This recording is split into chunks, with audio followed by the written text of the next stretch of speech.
আসসালামু আলাইকুম ভিউয়ার্স। আজকে আমি আপনাদেরকে দেখাবো প্রাথমিক বিদ্যালয়ের নিট অ্যাসেসমেন্ট ফর্ম কীভাবে পূরণ করবেন।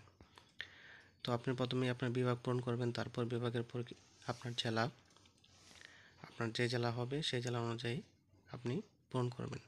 তারপর আপনি আপনার উপজেলায় সিলেক্ট করবেন। তারপর আপনার স্কুলটা কোন ইউনিয়নে পড়ছে এই ইউনিয়নটা সিলেক্ট করবেন। তারপরে গ্রাম।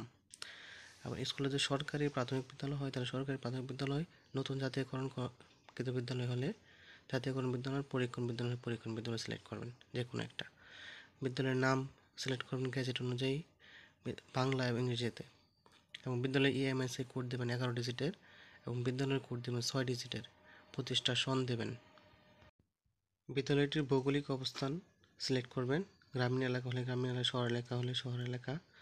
আমার স্কুলটা গ্রামীণ এলাকায়, এই জন্য আমি এটাকে গ্রামীণ এলাকায় সিলেক্ট করলাম। তারপর বিদ্যালয়ের অনুমোদিত পদ সংখ্যা কতটি? আমার বিদ্যালয়ে 7টি। আপনার বিদ্যালয়ে কর্মরত শিক্ষকের সংখ্যা কয়টা? 6টা। আমার বিদ্যালয়ে 6টা আছে, আমি 6টা দিলাম। বিদ্যালয়ের 2 কিলোমিটার ভিতরে কোনো স্কুল আছে কিনা? আছে। তো আমি ওই স্কুলটা সিলেক্ট করলাম। স্কুলের নামটা দিতে হবে, এবং ওই স্কুলে কতজন শিক্ষার্থী আছে সেটা আপনাকে ওই স্কুলের প্রধান শিক্ষকের সাথে যোগাযোগ করে এই সংখ্যাটা এখানে বসিয়ে দিতে হবে। তারপর আপনার বিদ্যালয়ের জমির পরিমাণ কত শতাংশ এটা উল্লেখ করতে হবে। আমার 33% উল্লেখ করলাম। খাজনা দেওয়া হয়েছে কিনা? আপনার বিদ্যালয়ে জমি খাজনা দেওয়া না হয়ে থাকে না, আর খাজনা দিয়ে থাকলে হা, খারিজ করে থাকলে হা দেবেন, না থাকলে না দেবেন। এবং কত সালে খাজনা দিয়েছেন সেটা আপনি উল্লেখ করবেন, 2023 সালে হলে 23 সাল। তারপর আপনাকে উল্লেখ করতে হবে যে আপনার স্কুলে খেলার মাঠ আছে কিনা। খেলার মাঠ থাকলে খেলার মাঠের মানে কত বর্গ ফুট এটা উল্লেখ করতে হবে। এবং খেলার মাঠে যদি মাটির প্রয়োজন হয়, কী পরিমাণ টাকা লাগতে পারে মাটি ভরাট করতে, সেটা আপনাকে উল্লেখ করতে হবে এখানে। বিদ্যালয়টি আশ্রয় কেন্দ্র হিসেবে ব্যবহৃত হয় কি না? হ্যাঁ অথবা না। আমার এটা না না দিলাম।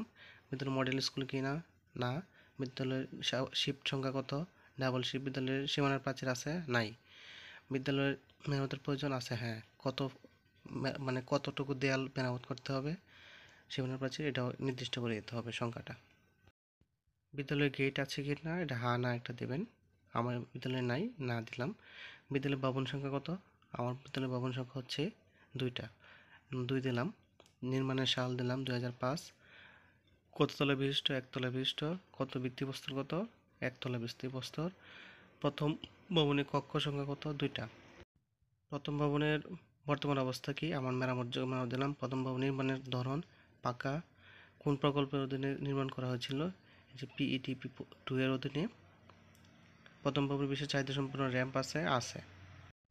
এখন দ্বিতীয় ভবন নির্মাণের সাল কত? 2023। দ্বিতীয় ভবন কততলা বিশিষ্ট? এটা একতলা বিশিষ্ট, আর ভিত্তিপ্রস্তর হচ্ছে 4 তলা। দ্বিতীয় ভবন কক্ষ সংখ্যা হচ্ছে 4টা। দ্বিতীয় ভবনের বর্তমান অবস্থা হচ্ছে নতুন। দ্বিতীয় ভবনের নির্মাণের ধরন হচ্ছে পাকা। দ্বিতীয় ভবন নির্মাণ প্রকল্প হচ্ছে PETP 4। র্যাম্প কি আছে? হ্যাঁ আছে, র্যাম্প আছে, হা দিলাম। বিদ্যালয়ের কক্ষের সংখ্যা হচ্ছে 6টা। তো প্রথম কক্ষের আমার তথ্য দেব, এটা আমি স্টোর রুম হিসেবে ব্যবহার করতেছি। দৈর্ঘ্য কত, প্রস্থ কত দিলাম, পাকা, ধরন, নির্মাণ সাল 2005-6, মেরামতযোগ্য, বর্তমান অবস্থা। এবং দ্বিতীয় কক্ষের ভবনের একইভাবে অন্যান্য কক্ষগুলোরও আমি দেব, ক্লাসরুম হিসেবে ব্যবহার করতেছি। দৈর্ঘ্য, প্রস্থ কত, কাঁচা না পাকা, কত সালে নির্মাণ করা হয়েছে, এই বিস্তারিত তথ্যগুলো আমরা দেব। একইভাবে তৃতীয় কক্ষের অবস্থা আমি বর্ণনা করব এখানে। দৈর্ঘ্য, প্রস্থ কত এটা আমি দিয়ে দেব। বর্তমান অবস্থা কীরকম, নতুন। এভাবে চতুর্থ কক্ষের অবস্থান দিয়ে দেব, ক্লাসরুম হিসেবে ব্যবহার করতেছি।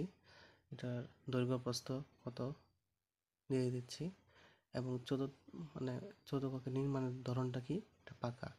নির্মাণের সাল হচ্ছে 2023, এবং কক্ষের বর্তমান অবস্থা হচ্ছে নতুন। পঞ্চম কক্ষেরও একই অবস্থা, একইভাবে আমরা পূরণ করব, করে আমরা নিচের দিকে যাব।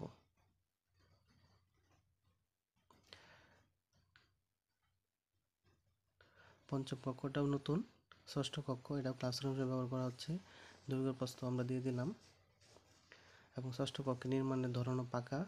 ষষ্ঠ কক্ষে নির্মাণের সাল 2023, এটা নতুন। এখন হচ্ছে পানীয় জলের অবস্থা তত্ত্ব। পানীয় জলের ব্যবস্থা আছে না আমার স্কুলে, আমার বিদ্যালয়ে নাই, আমি না দিলাম। ওয়াশ ব্লক আছে না আমার ওয়াশ ব্লক নেই, আমি না দিলাম। যদি ওয়াশ ব্লক না থাকে তাহলে টয়লেটের ব্যবস্থা আছে।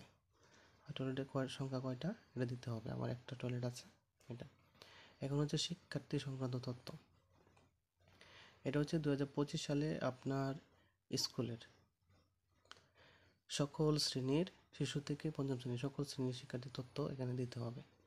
আর 2024 থেকে 2020 সাল পর্যন্ত হচ্ছে প্রাক প্রাথমিকের জন্য বালক বালিকা আলাদাভাবে, আর প্রথম থেকে পঞ্চম শ্রেণী পর্যন্ত হচ্ছে বালক এবং বালিকার মোট সংখ্যাটা এখানে উল্লেখ করতে হবে। বিদ্যালয়ের আসবাবপত্র সম্পর্কে তথ্য দিতে হবে। বিদ্যালয়ে পর্যাপ্ত আসবাবপত্র আছে কিনা, আমার বিদ্যালয়ে আছে। বিদ্যালয় সংক্রান্ত ঝুঁকি, জলবায়ু সংক্রান্ত ঝুঁকিতে আছে কিনা, না জলবায়ু সংক্রান্ত ঝুঁকিতে নাই। অবকাঠামোর প্রয়োজনীয়তা, আগামী 10 বছরের ভিতরে আপনার বিদ্যালয়ে কোনো অবকাঠামোর প্রয়োজন আছে কিনা, হ্যাঁ আছে। তো অবকাঠামোটা কী হবে, আমার নতুন ওয়াশ ব্লকের দরকার, এটা আমি এখানে দিয়ে দেবো। আপনার যদি নতুন বিল্ডিংয়ের দরকার বিল্ডিং দেবেন। কতদিনের মধ্যে প্রয়োজন, আমার তাৎক্ষণিক প্রয়োজন। কত ওয়াশ ব্লকের প্রয়োজন, একটা ওয়াশ ব্লকের প্রয়োজন। বলি এখানে আমাকে দিতে হবে হচ্ছে বিদ্যালয়ের মোট শিক্ষকের সংখ্যা কয়টা, 6টা। বিদ্যালয়ের পুরুষ শিক্ষকের সংখ্যা, মহিলা শিক্ষকের সংখ্যা, শ্রেণীকক্ষের সংখ্যা, বিদ্যালয়ের শ্রেণীকক্ষের সংখ্যা দিতে হবে, ভবনের ধরন বা কলামের অবস্থা, বিমের অবস্থা, আরসিসি স্ল্যাবের অবস্থা এটা কেমন, ভালো, দেয়ালের অবস্থা ভালো, ছাদের সিটের অবস্থা ভালো, ছাদের ট্রাসের ত্রিভুজাকার অবস্থা ভালো, টয়লেটের অবস্থা মেরামত অযোগ্য, পানি নিষ্কাশনের অবস্থা মেরামত অযোগ্য। এটি হচ্ছে আপনার স্কুলের জন্য যেটা প্রযোজ্য, এটি আপনারা সিলেক্ট করবেন। সম্প্রসারণের সম্ভাবনা, ভবনটি লম্বালম্বিভাবে উপরের দিকে বাড়ানো যাবে কিনা, হ্যাঁ বাড়ানো যাবে, এটা সম্ভব। ভবনটি আনুভূমিকভাবে বাড়ানো যাবে কিনা, এটাও অসম্ভব, কারণ আমার যা জায়গা নাই, এই জন্য অসম্ভব। বিদ্যালয়ের সার্বিক অবস্থা এটা হচ্ছে ভালো। আর প্রধান অবকাঠামো ঘাটতি হচ্ছে ওয়াশ ব্লক, সীমানা প্রাচীর, ওয়াশ ব্লক। তারপরে আপনার সামগ্রিক কার্যক্রমের জন্য সুপারিশ হচ্ছে ওয়াশ ব্লক, যেটা আমার তাৎক্ষণিক লাগবে। তারপর বিদ্যালয়ের প্রধান শিক্ষকের নাম দেবেন, প্রধান শিক্ষকের মোবাইল নাম্বারটা দেবেন। তারপর আপনি ড্রাফট করে সেভ করে রাখবেন, তারপর সাবমিট